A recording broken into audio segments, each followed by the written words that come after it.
Good morning, everybody. We're going to get rolling here rather shortly. I want to give any of the last minute attendees a chance to get signed in. So we'll get going in just a couple of minutes here, or in a minute or so here. So just stand by and we'll get started.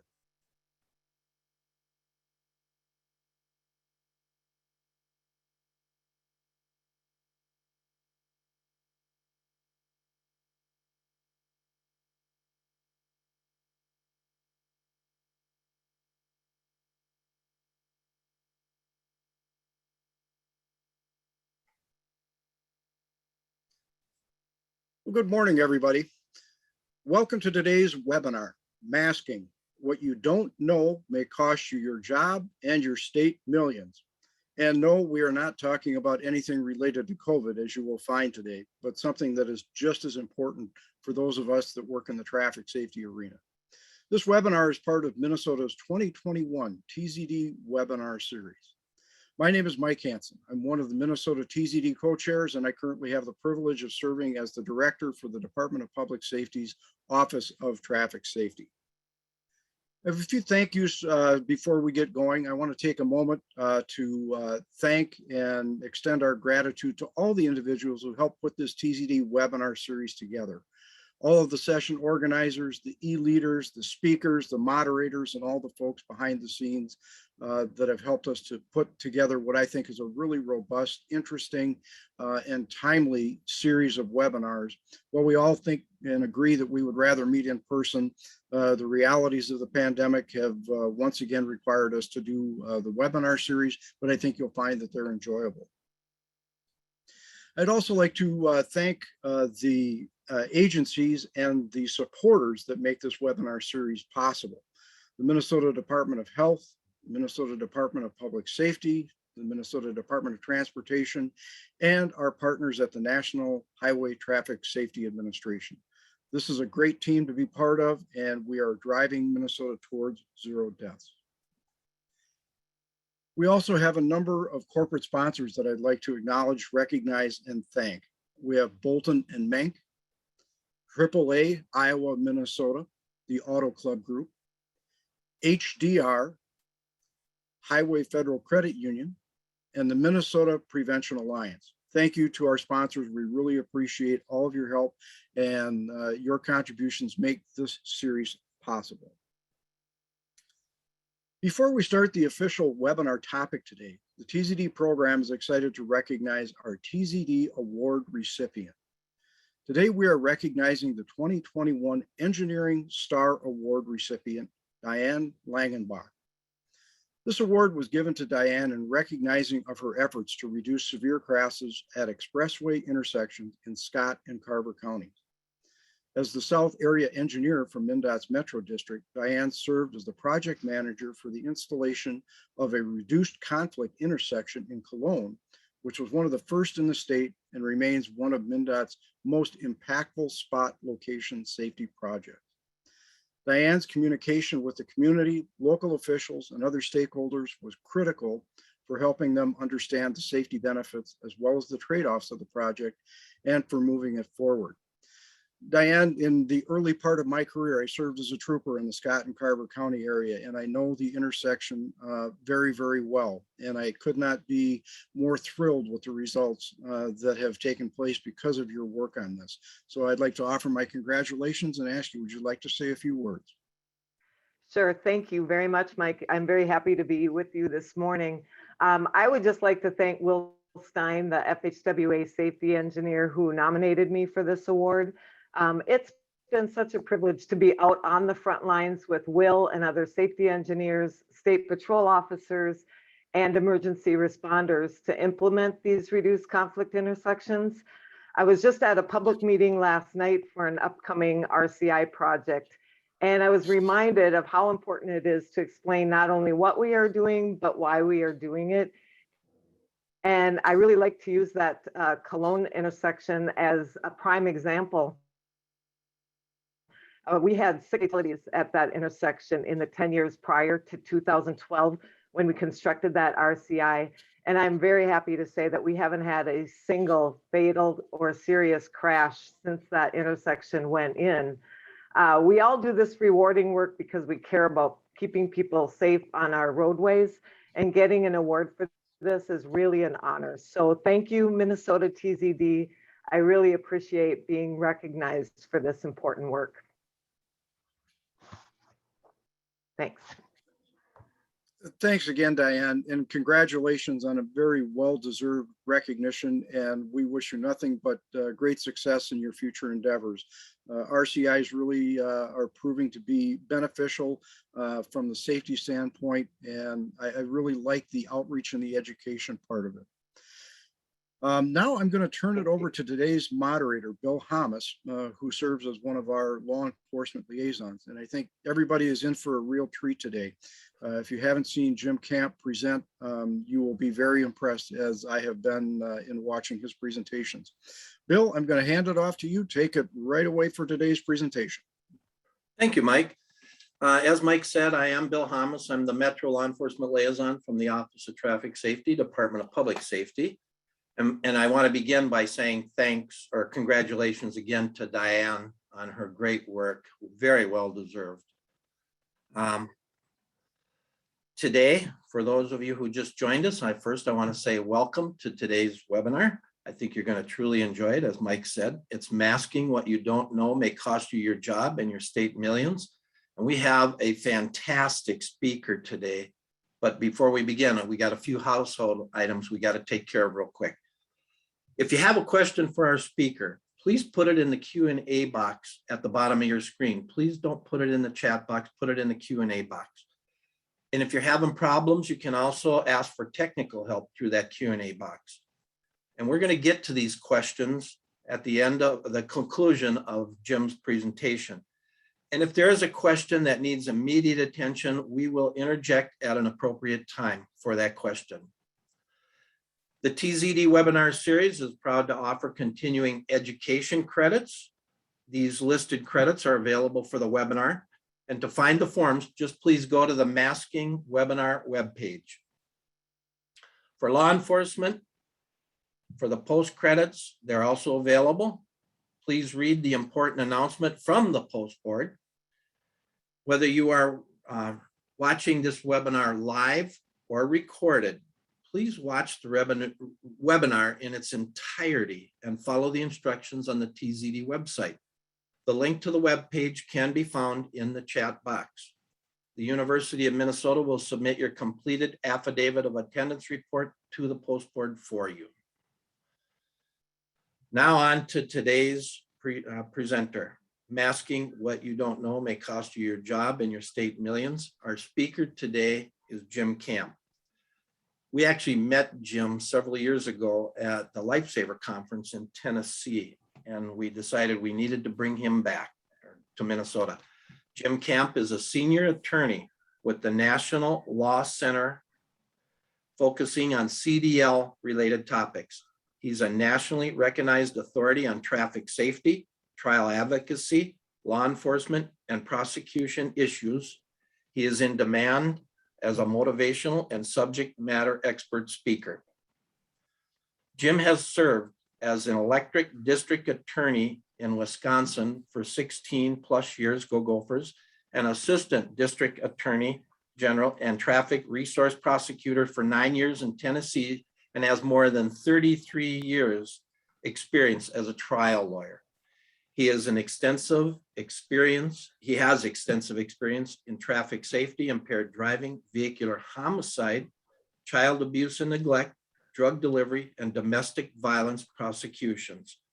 Jim has authored numerous articles on impaired driving and trial advocacy, and over 24,000 people have heard him speak. He is a lifelong drummer, enthusiastic guitar picker, a pilot, second-degree black belt, father of 2, and the world's greatest grandpa to his 4 grandchildren. So with that, I am going to turn the presentation over to Jim and just say welcome, Jim. Thanks for being here today.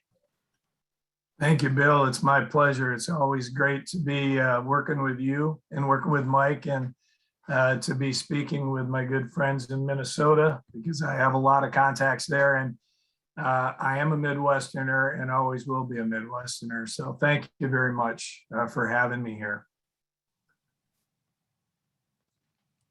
We're going to talk a little bit about something that is probably new to most of you.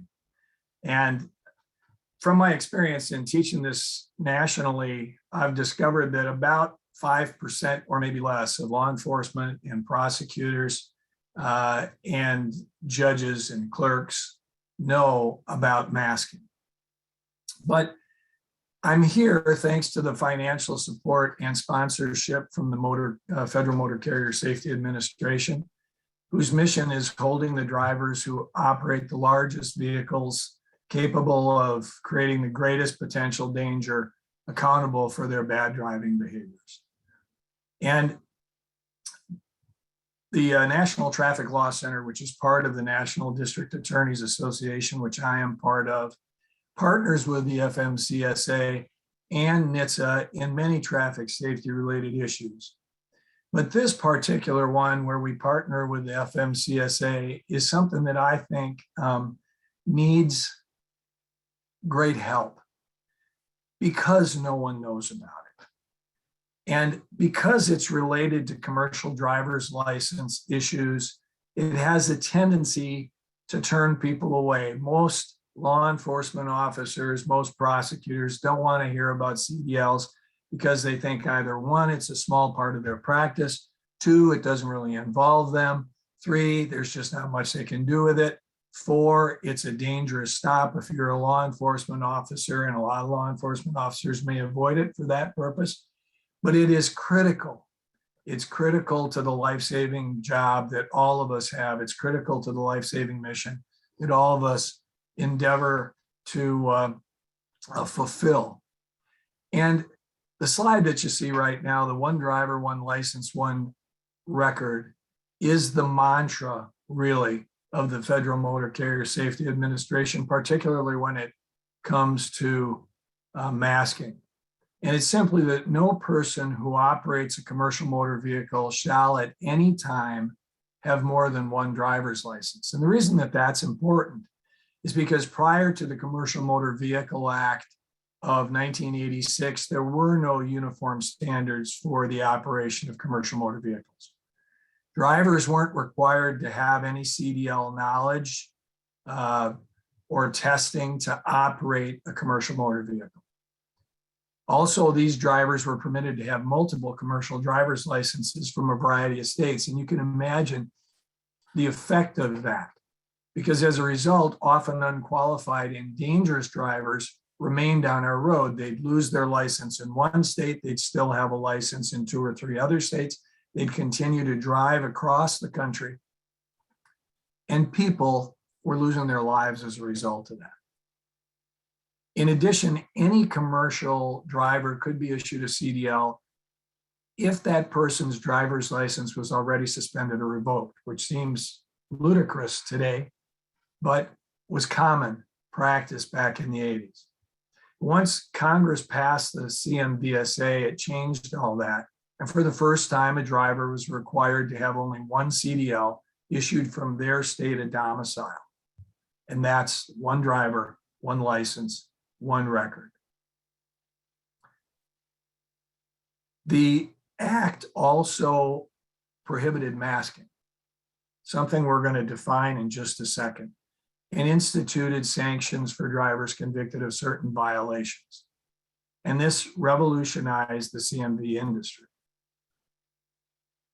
The thing that's important to remember when we talk about all of this is that commercial driver's license holders are highly trained. They're professionals. We tend to forget that sometimes when we're dealing with them. But it's important to remember that theme as we go through this presentation.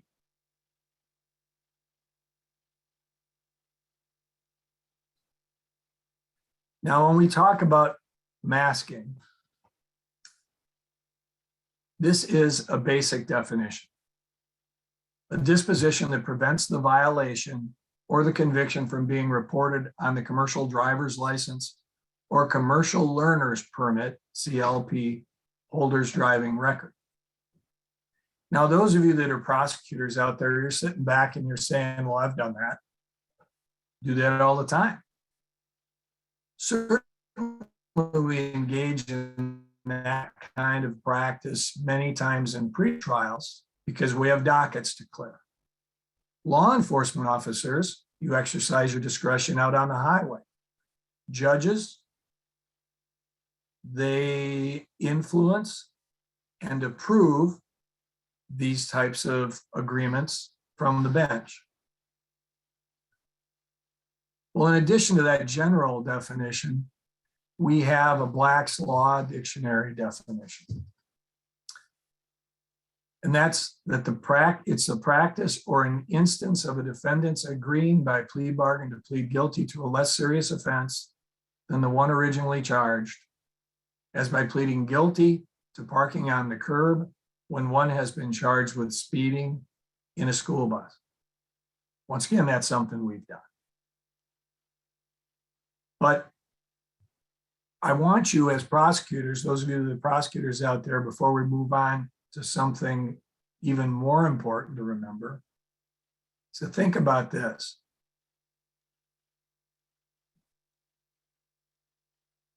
Is it ethical? Can we reduce a charge to something that we don't have a factual basis for? And the answer is no. We're not going to get into a lot of those ethical issues here, but I want that sort of at the top of the list as we go through this discussion of masking. And I also want you to know that there's a much more involved discussion of that on our website. There's a free online self-paced course that you can take relative to masking. And it's approved for, I think, one ethics credit of CLE if you're a prosecutor. But the thing to remember is it's probably not ethical when we reduce it, like this example shows us, to something where there's no factual basis.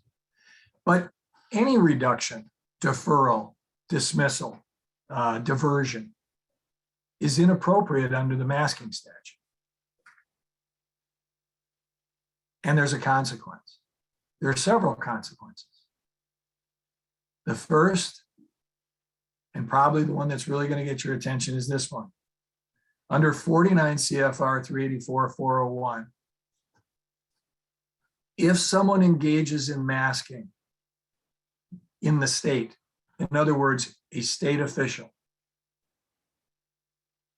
a law enforcement officer, a prosecutor, a judge, a clerk, if they engage in masking, deferring, dismissing, diverting a charge against the CDL holder, whether they're operating in a commercial motor vehicle or whether they're operating in a non-commercial motor vehicle, there is a penalty. The Federal Motor Carrier Safety Administration can assess the withholding of federal highway funds for the state in which that masking occurred. We're talking about Minnesota. So if you engage in masking, the Federal Motor Carrier Safety Administration can find that you are in non-compliance and therefore the state is non-compliant.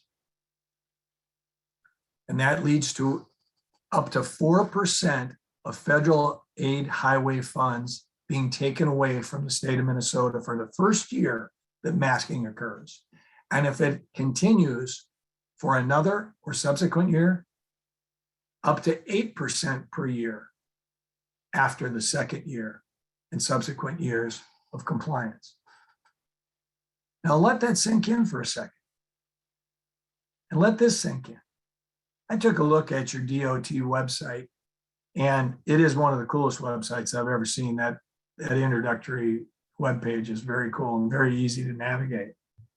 But I see that by my poor math calculations, that could mean at 4% over $50 million. $50 million being withheld from the state of Minnesota. And if it's happened more than 1 year, if it's happened 2 or subsequent years, 8% would be around $104 million. And here's why you really need to be interested in this. Because if that happens, it's not just the money. The reason the title of this presentation is What You Don't Know Can Cost You Your Job and Your State Millions. If you are a prosecutor, an assistant district attorney, if you're an elected district attorney, if you're an officer on the highway, you could very well lose your job. Why is that? Well, if you're an officer on the highway and you stop a CDL holder, either in a CMV or in a non-CMV, for speeding 20 miles over the limit, let's say, and you choose not to cite them, that's masking. If you're a prosecutor and you choose to defer or dismiss or reduce that charge, that's masking. If you are an elected DA, what do you think will happen when your state loses $50 million because of masking? Well, as a former elected DA for 9 terms in Wisconsin, I can tell you, and that's that somebody's going to run against you. They'll take that ball and they will run it. You'll hear about it in every television interview, every radio interview, every newspaper article, every newspaper ad, because your state's got to make up that $50 or $104 million. And the way they make up that $50 or $104 million is by increasing taxes or decreasing the improvements, highway improvements, and highway programs. So your taxpayers suffer. And that means probably losing an election. And if you're an assistant DA, don't think that you're out of the woods, because if you're an assistant DA, what's the only recourse that your elected has? That is to fire the person who did it, who was responsible for it. Because only by firing you can they go then to the public and say, I have done everything I can to fix this situation. I have fired the person that's responsible. And law enforcement officers don't think you're out of the woods because you're not running for election or being appointed. If you're a sheriff and your sheriff's running for election, you face the same consequence. If you're in a police department and your chief is being appointed, you face the same consequence. But even more than that, even more serious than that, is the consequence of safety. Because as we take these drivers and we provide these drivers with this break, reduction, dismissal, deferral, we're taking those individuals who are fully trained. They're professionals. This isn't a secret to them. They know what's going to happen if they speed. They know what's going to happen if they make an improper lane change. They know what's going to happen if they drive recklessly. They know what's going to happen to their license. We're letting them continue to drive one of the most dangerous vehicles that's on the roadway. And that's going to lead to the loss of life because we let them do it. That's the real consequence. That's the real serious consequence. That's the one that we have to be most concerned and interested in.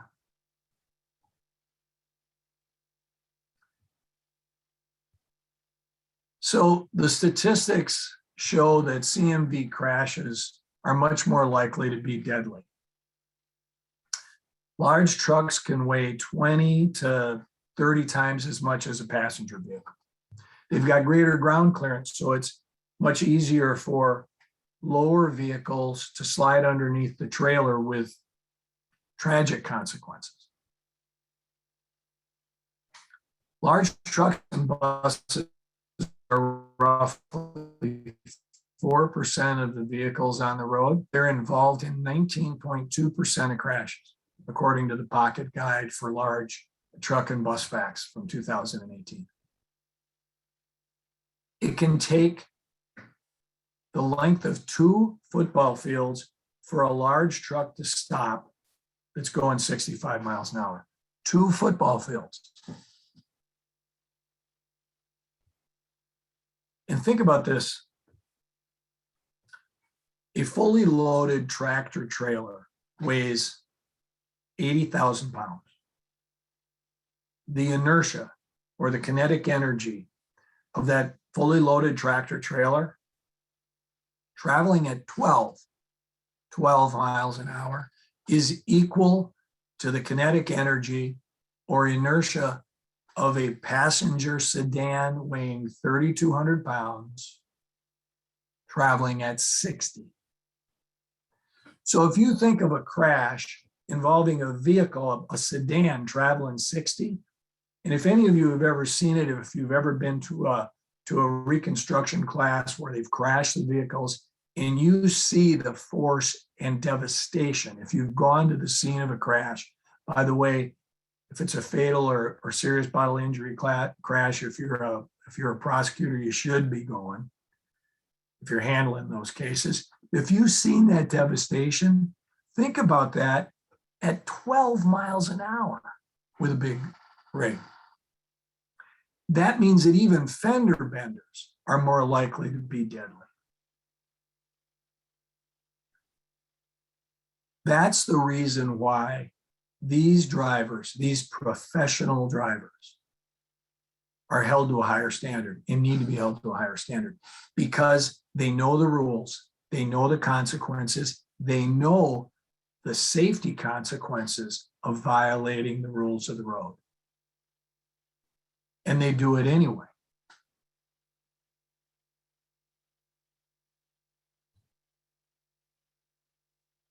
This is a video. It's one part of a 4-part series that we produced here at the National Traffic Law Center just this year, and it's available on our website for free. You can download it. You can use it for training or whatever you want to use it for.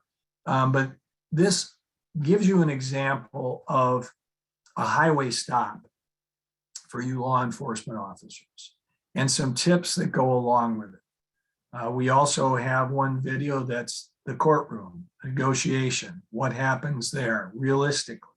And you're going to see by the quality of this video and the way this runs, this is a terrific learning tool and something that you can use when you go back to your specific jurisdictions, both prosecutors and law enforcement officers, to use this.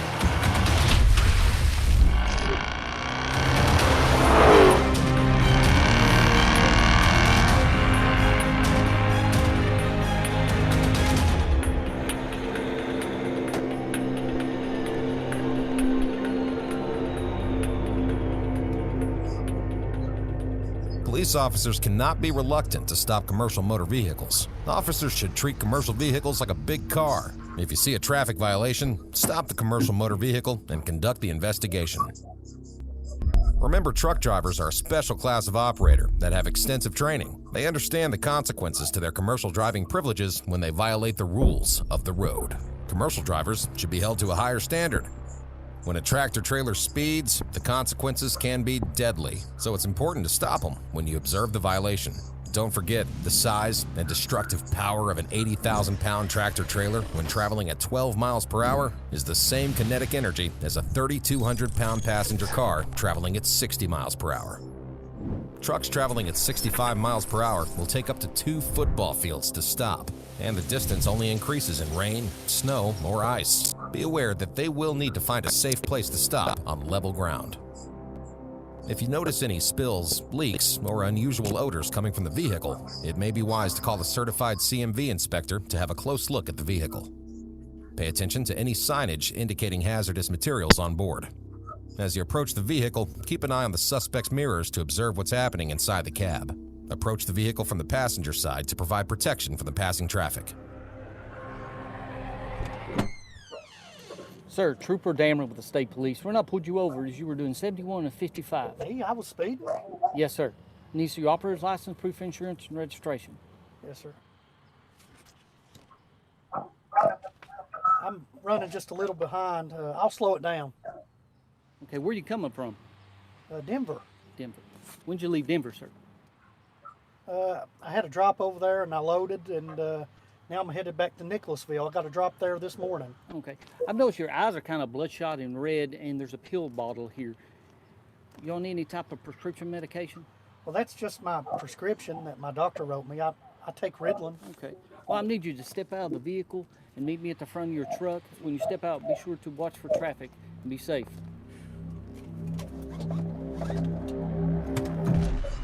Unless you are MCSAP certified and conducting a full inspection, other documents should not be required.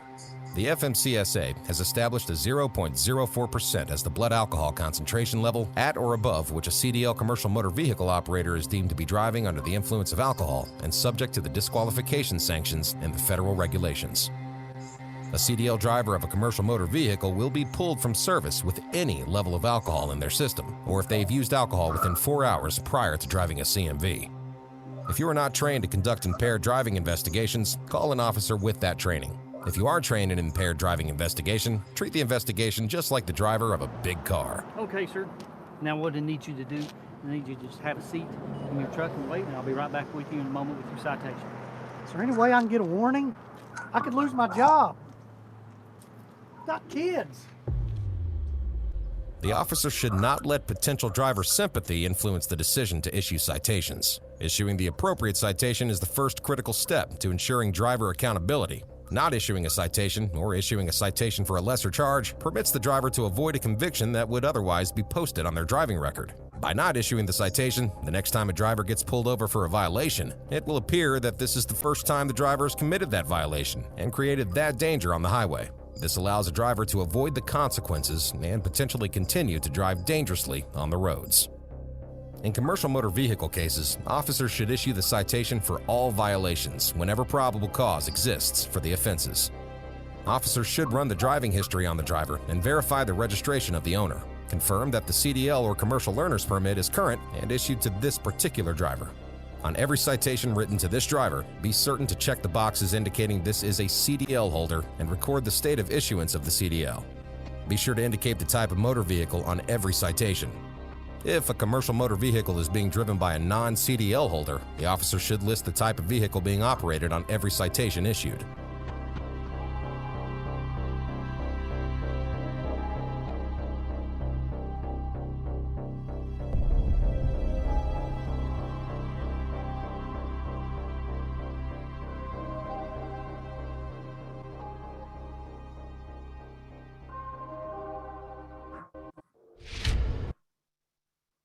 All right. I think you can see, regardless whether you're a law enforcement officer or prosecutor, what some of the issues are. And that video does a really good job of pointing out the safety considerations, which is the biggest issue. When we give a driver that's a professional driver of one of these big rigs, we give a driver who's a professional driver who's received the training and knows the consequences, a break on these violations, there's nothing to stop them from driving in another state and doing exactly the same thing.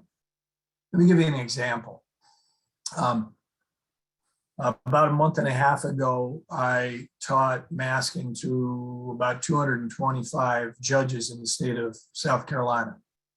And while I was discussing this with them, one of the judges raised their hand. They said, I have a question. I want to know how I can avoid these penalties because I routinely dismiss these cases against these professional drivers because, they're just trying to make a living and they've got mouths to feed. And I just don't think that it's fair that they get them. And I dismiss those charges. So if I do that, how can I avoid these penalties?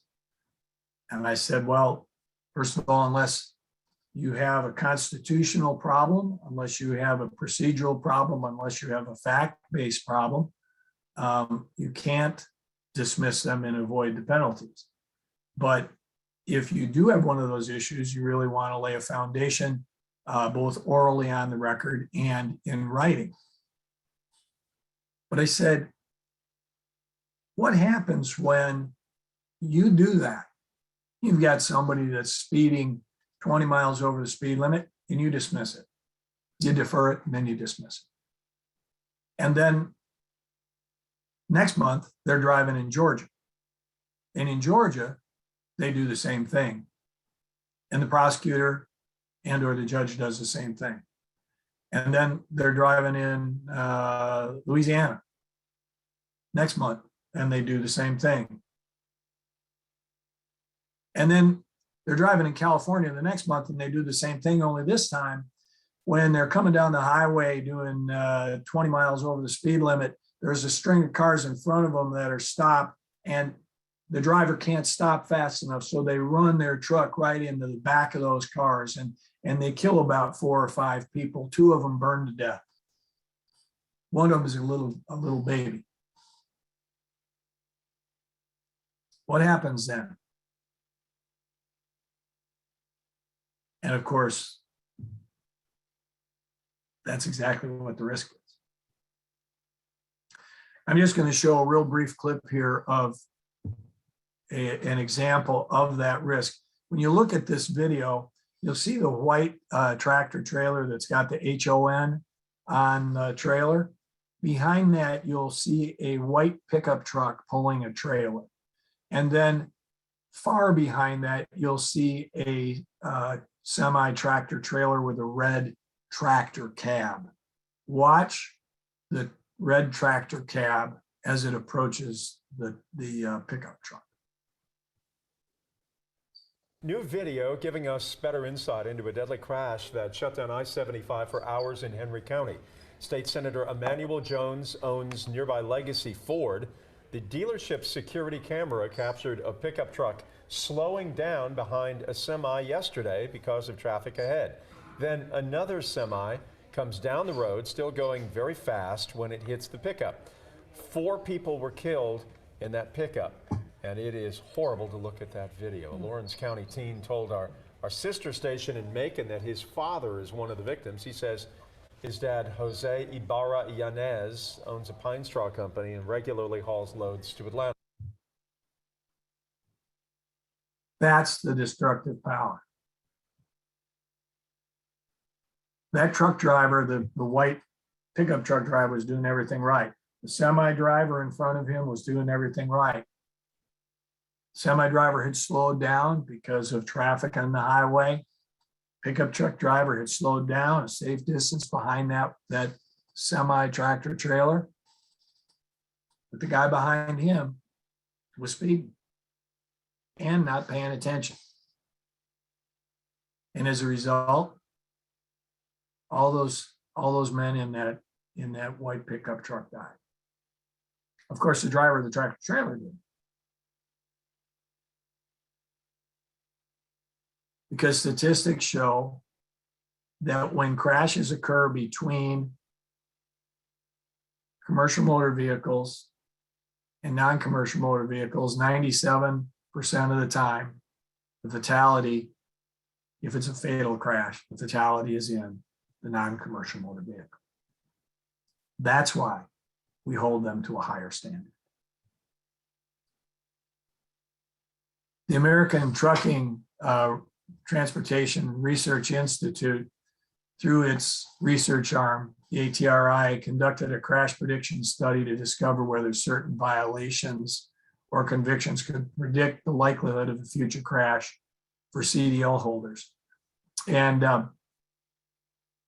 this is the 2020 that I'm going to show you update.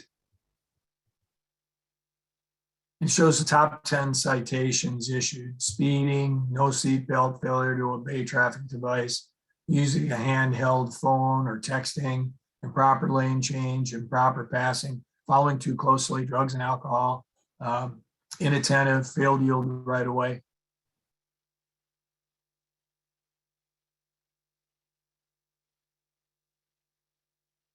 Overall, almost 10% of all drivers in the analysis were convicted of an offense. Those are the drivers that can be predicted to be involved in a crash.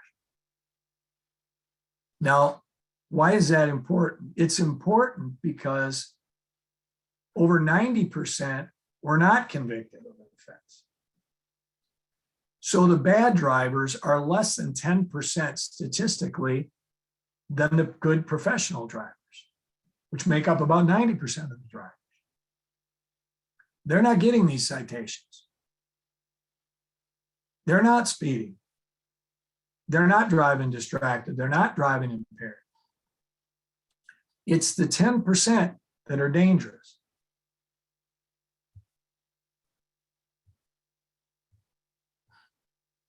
And here's the crash prediction study. If a driver had a reckless driving violation, their crash likelihood increased 114%. Failure to yield right away, 101%. Failure to keep in a proper lane conviction, 83%. Now, I think this one's big. Failure to use or have an improper signal conviction, 82%. Now, how many of you would reduce that or dismiss it? Probably almost all of us. But that violation indicates an 83% crash likelihood increase, or 82%, sorry. A past crash, 74%. Hours of service violation, because CDL drivers they can only operate a certain number of hours every 24. So 50% increase in speeding, a 40% increase. Another one of those things that we would reduce in a heartbeat. But there's a 40% greater chance of a crash occurring with that driver if they're speeding. Now, aren't those exactly the people that we want to hold accountable? And we want to have those violations on their record so that when they're on their record, they are less likely to do it again. If they do it again, they're going to be held accountable. And as we get into the disqualifications, you're going to see that this argument by truckers, oh man, I got kids, I'm going to lose my job, isn't necessarily true unless they're habitual.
When an officer pulls over a non-commercial motor vehicle driven by an operator holding a CDL, the officer should understand that this CDL holder is a special class of operator that has extensive training.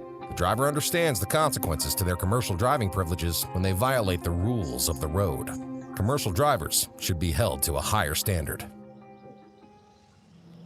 Sir, Trooper Dammer with the State Police. We're gonna pull you over. You were doing 74 and a 55. 74? Yes, sir. I had you on laser back there at 74. You need to see your operator's license, proof of insurance, registration, please. Yeah.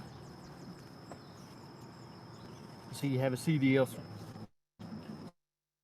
Yes, I work for the calling. Okay. I'll be right back with you in a moment.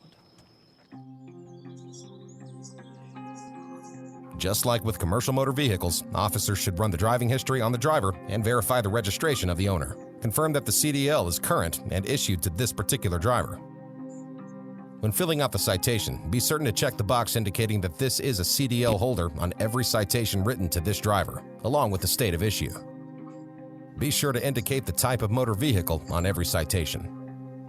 Issue citations for all violations if probable cause exists to do so. The officer should not let potential driver sympathy influence the decision to issue citations. Issuing the appropriate citation is the first critical step to ensuring driver accountability.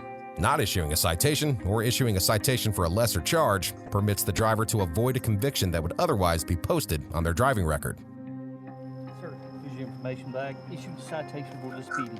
The court date will be the 12th day. By not issuing the citation, the next time a driver gets pulled over for a violation, it will appear that this is the first time the driver has committed that violation and created that danger on the highway. This allows a driver to avoid the consequences and potentially continue to drive dangerously on the roads.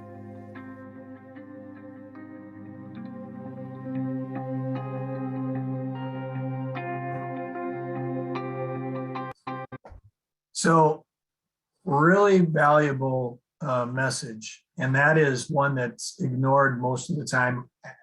Honestly, up until about 5 years ago, I didn't know that someone who holds a CDL and is driving a non-commercial motor vehicle is also held to the same standards as one driving a CDL or driving a commercial motor vehicle. So if you're a law enforcement officer, you have to remember this: masking prohibition applies even if they're driving a non-commercial motor vehicle. If you're a prosecutor, you have to remember the masking prohibition applies if they're driving a non-commercial motor vehicle. And it's logical, right? We want to make sure that they are being held accountable. If they're violating in one vehicle, they're probably violating in another. And they know the consequence. Again, they're trained. They understand that if they get a citation in their personal vehicle, that will be held against them on their record, their CDL record for their CDL driving a commercial motor vehicle. And I'm gonna say this before we go on. I had a really dear friend of mine that I went to lived with in college. He had just gotten out of the Airborne Rangers, and I've known him all through middle school and high school. And he came back, he went to college, lived with us in the same apartment. And when I was DA, I got a call from him. He said, "I'm in trouble. You got to help me." I said, "What's up?" And he said, I got picked up for DUI in my personal vehicle. And I said, "I can't do anything for you, Jim." And he said, "Well," he said, if I get convicted of this, I'm gonna be disqualified, and I'm not gonna be able to drive my work truck, and I'm gonna lose my job." He said, "I'll probably end up losing my pension." And it about killed me. But I also knew there wasn't anything I could do ethically or under this law. So it's a tough decision sometimes, and sometimes it's tougher. Minnesota's adopted the federal regulations in 171.161. One of the things as we go through this, it's important to understand some unique differences of that legislation. The definition of conviction is what we know it to be, but it's also more than that. It is, as we know it, to be a final conviction either after trial or upon a plea of guilty, but it's also a forfeiture of cash or collateral deposited to guarantee a person's appearance in court, which forfeiture has not been vacated. It's the failure to comply with a written notice to appear in court or a breach of a condition of a release without bail. That's also equivalent to a conviction. And it also is an administrative ruling, and I may have missed that or not placed that on here. So if someone has a DUI charge with a refusal ruling that they have unlawfully refused to take the test, that refusal will count as a conviction. And those convictions should then be reported by the clerk up to the state driver's license agency, which will then lead to disqualifications of their commercial driver's license. We're going to skip the pop quiz because we're getting a little short on time.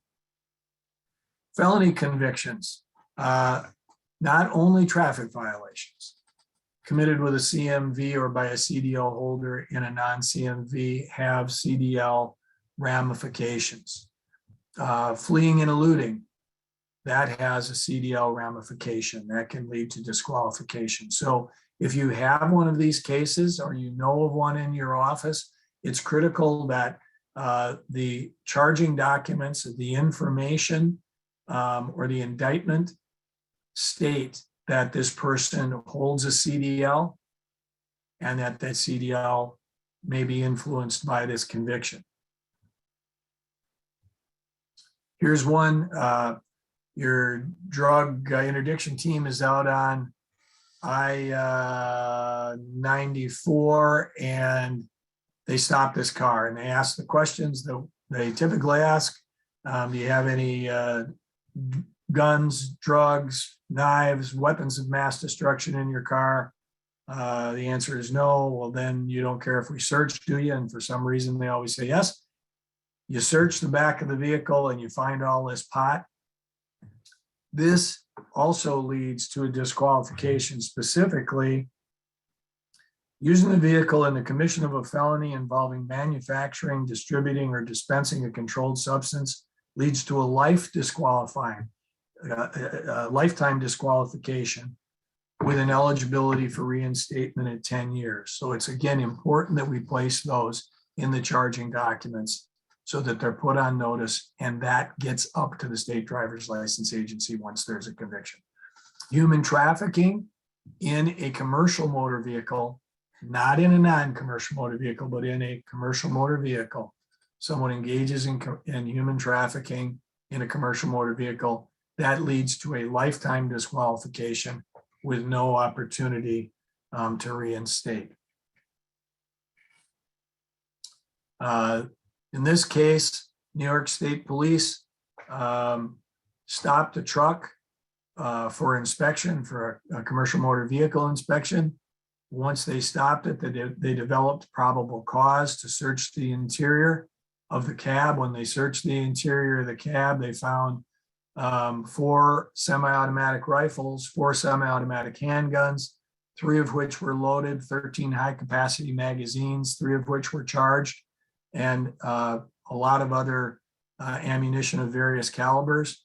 When they placed the 28-year-old driver under arrest, they later ran his record, discovered he was a convicted felon in the state of Illinois, and it led to multiple felony charges against this driver. Those felony convictions count because he was using a commercial motor vehicle. They count because they were in a motor vehicle. It doesn't even have to be a commercial motor vehicle because they have a CDL. So if they have a CDL, they're in a non-commercial motor vehicle, they commit a felony, that counts towards disqualification and needs to be placed on the indictment or the information.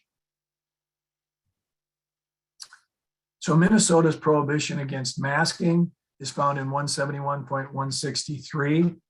An agency, court, or public official in Minnesota shall not mask. That encompasses all of that Black's dictionary definition that I talked about earlier. defer imposition of judgment for, and by the way, I'm going to just sneak back up on top here. It says an agency, court, or public official in Minnesota. Public official includes law enforcement. It also includes judges. It also includes clerks. Defer imposition of judgment for or allow an individual enter into a diversion program that would prevent eviction for a violation of a state or local traffic control law. So if it's a straight state or local traffic control law, except a parking violation, it's governed by masking. If the driver holds a CDL or a commercial learner's permit. And it prevents that from appearing on the driver's record of a holder of a commercial driver's license when the violation is committed in any type of motor vehicle, or on the driving record of an individual who committed the violation in a commercial motor vehicle. And again, this is the definition, reviewing that from before. It's very broad, which means it applies to all of those cases that all of us have reduced. We're going to skip through this video quickly, but I will just tell you this because we're running out of time. This was a crash that took place in Maine, and a guy named Randall Weddle was driving a vehicle. He's driving a tractor trailer hauling lumber. He crashes into a couple of vehicles, kills 2 people. Weddle had 48 motor vehicle offenses on his record when he did that. 48. He had 12 DUIs, 10 speeding, 7 operating while suspended violations. For some reason, there was a break in the chain when the information went up to the state driver's license agency and then was supposed to go from that to the state of issuance of his license. It went to one and he lost it, but he was able to get another one in Tennessee. And he was driving on that license illegally when he had already been disqualified when he killed 2 people.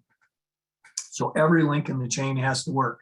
The reason that that is important is because we have to make sure that those people coming after us in the system, the clerk, for instance, knows that this has to go up. We have to double check with them.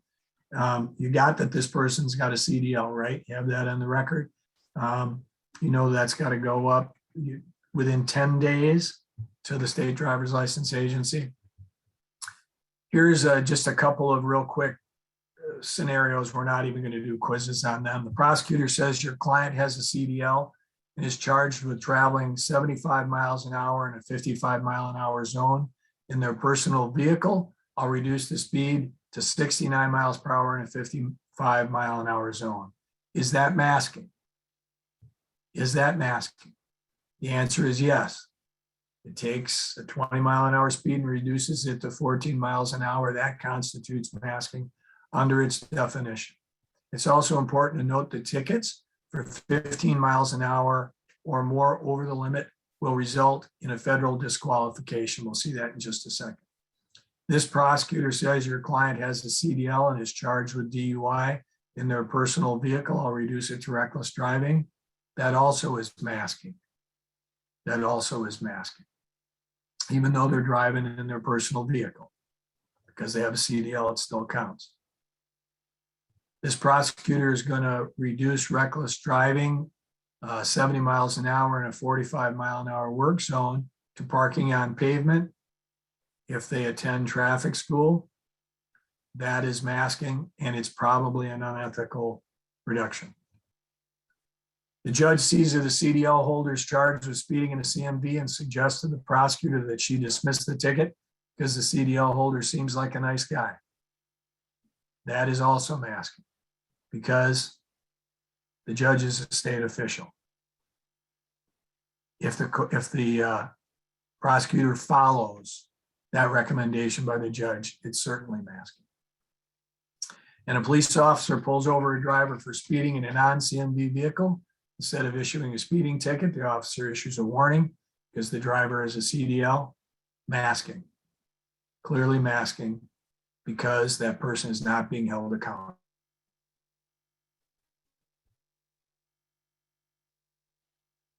Judges and prosecutors still have authority and discretion to negotiate dispositions and dismiss charges that are unsupported by the evidence, constitutionally infirm, and procedurally improper, but you need to make sure that you put that on the record clearly as to the reason. And when you hear in negotiations, whether you're an officer out on the roadway issuing the citation or a prosecutor in the office during pretrial day or during initial appearance day, when you hear this plea, I'm going to lose my CDL, you need to understand that may or may not be true. And in most cases, as it relates to serious traffic offenses, as opposed to major traffic offenses, they won't be losing their license unless they have multiple. And in your materials that you will be provided, you're going to get, among other things, this disqualification bench card that breaks down the offenses, the major offenses, as you see here. They'll be on the left-hand side, what the period of disqualification will be depending on the number and the period of time within which they get those. The serious violations like speeding, improper lane change, driving recklessly, and you'll see here that it takes 2 offenses of speeding in a 3-year period to be disqualified for 60 days. So the argument is specious on the part of the defense attorney that, or the driver, that they're going to lose their license. As I told you, timing is the key, needs to be reported within 10 days, and every link in the chain is important. Our office has a lot of resources. If you go to our website, I'm going to provide that to you at the very end here in just a second. You'll find lots of materials that you can use, and there are lots of materials that I provided you in your handouts, including the CDL monograph that does a very good job of meat and potatoes in about 40 pages, giving you almost everything you need to know about CDL cases. We have this distracted driving and CDL enforcement. That's great. Crash reconstruction and CDL enforcement. All of these are for law enforcement and prosecutors. You also are going to have a masking quick reference guide in electronic form that will easily let you tell whether or not something constitutes masking. And I want to finish with this. This gentleman's name is Doug Wright. Doug is one of us. He's a public official. He was an elected Commonwealth attorney for the 18th Judicial District in the state of Kentucky. Doug was leaving court one day. He was driving home on a 2-lane road, just like any other day. Unfortunately for him, at the same time as he was leaving court, Daniel Keith Gabbard, a truck driver by trade who was also a minister of a small church, was just leaving Southern Ohio. He had delivered his load to Southern Ohio from Southern Kentucky and was returning back home to Southern Kentucky. But he didn't just drive home. He stopped and he picked up a case of beer. And on his way home, by his own admissions, he drank many of those beers, at least 13 of those beers. And he said maybe as many as 16. And as he came down that 2-lane highway, heading the opposite direction of Doug, crossed over the center line and essentially ran right over Doug's car, killing Doug instantly. He had driven from Southern Ohio to almost Southern Kentucky, drinking all that beer. Told cops that he knew he was intoxicated. He told the officers, I may have drank a little bit more than that, maybe as many as 16. And he finally admitted to the officers that it wasn't the first time. He had done it multiple times before, as soon as he dropped off his load. These are the drivers that we're trying to stop. He was found guilty of wanton murder, sentenced to 20 years in prison. Doug Wright never came home, never kissed his kids again, never held his wife. This is what we're trying to stop. This is why I'm here to talk to you about this. This is why I'm encouraging you to follow the law and not reduce these charges and to hold these drivers accountable. Could you show them the chat box that has the way they can sign up to our CDL listserv? I'm hoping you're going to see that on your end. If you go there, you can sign up for our CDL listserv, get CDL related information on a bi-monthly basis.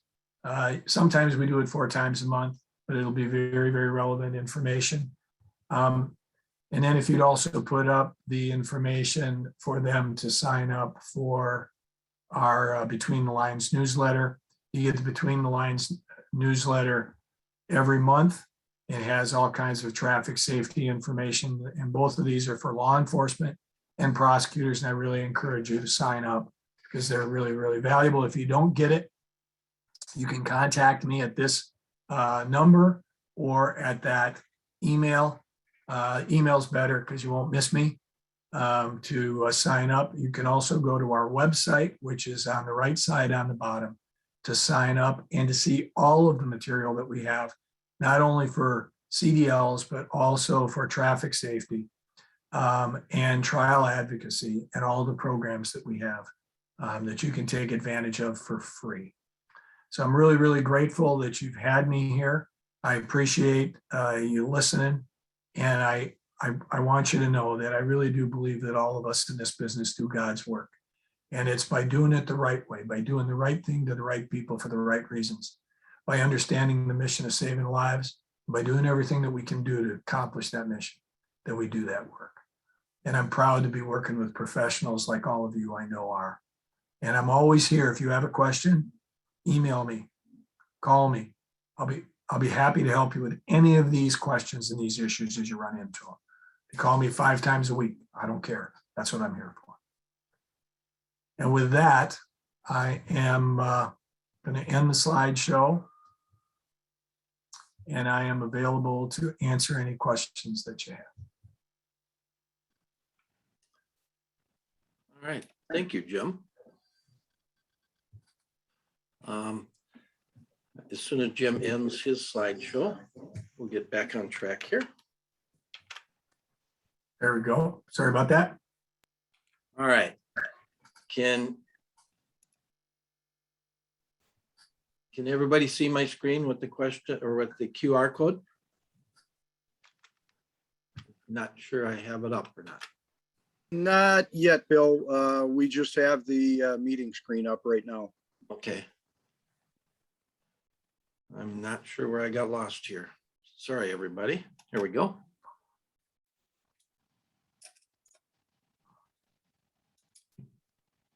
Come on. How's that? Now we have it. Oh. Good job, Bill. No. There. Leave it there. Okay. So We can before we go get over to it. before we get to the questions, we would like to ask everybody to take a minute to fill out our evaluation survey. There's a link to the evaluation can be found in the chat box, and it will be emailed to you, or you can use your phone camera and just hover over this, take a picture of it, makes it very simple. And then you just have to fill out the form on your phone.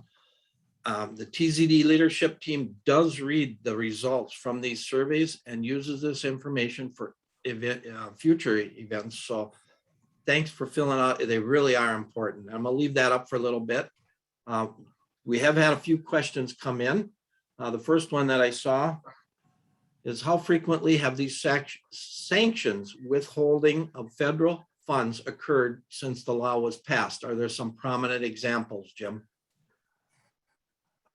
I can't tell you how many times. I can tell you that right now, I know of at least 3 states that are in the process of the compliance disqualification. So one is, most recently I got contacted by, I gotta think where it was. I think it was Minnesota. I think it was Minnesota. I was contacted by FMCSA relative to an issue that was taking place in the state of Minnesota. I know it was Minnesota. They're looking into one of them there. Indiana is deep in the middle of a non-compliance, and Kentucky is trying to work their way out of it. They had a number of counties that had very, very low conviction rates on these cases, and they're, I think, appealing to try to get out of it because they're trying to educate everybody. But I know of those just right now that are potential. But there have been others. I just don't know the statistics, and I don't know how much money has been taken away. You know, the FMCSA doesn't want to take away your money. They just want to make sure that everybody's compliant. Yeah. That's kind of the last thing they want to do. All right.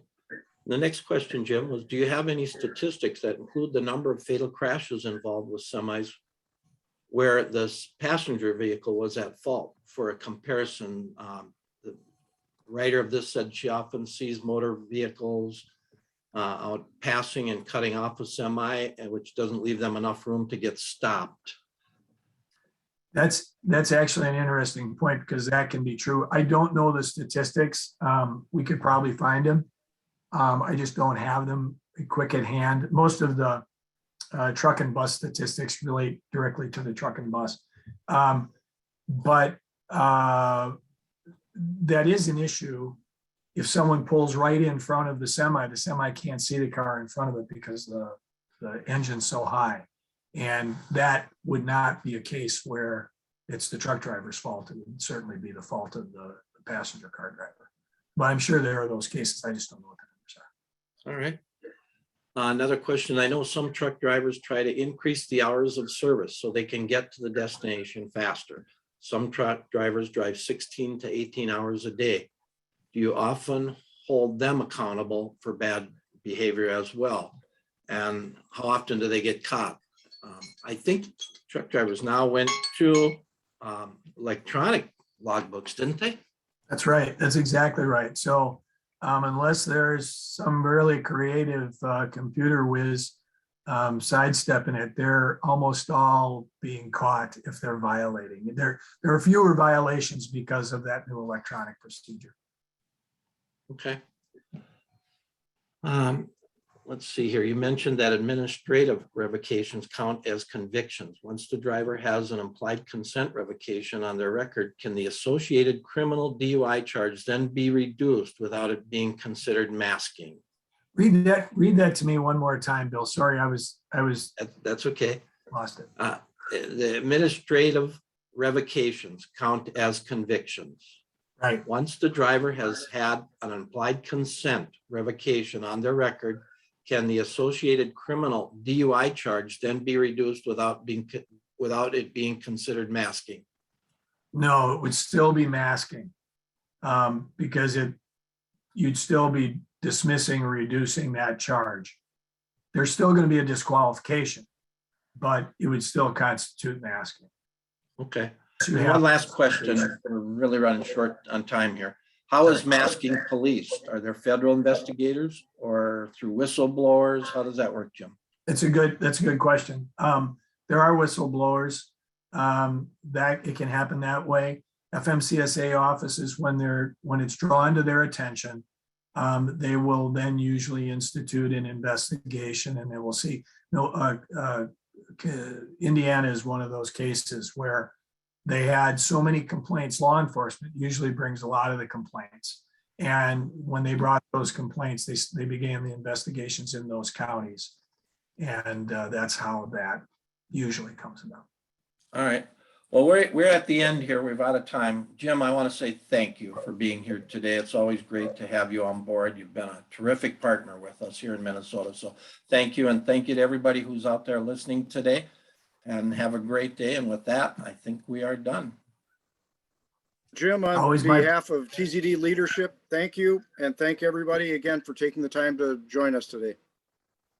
Thanks, Mike. Good seeing you again. Good to see you too, sir. Yeah. Yeah.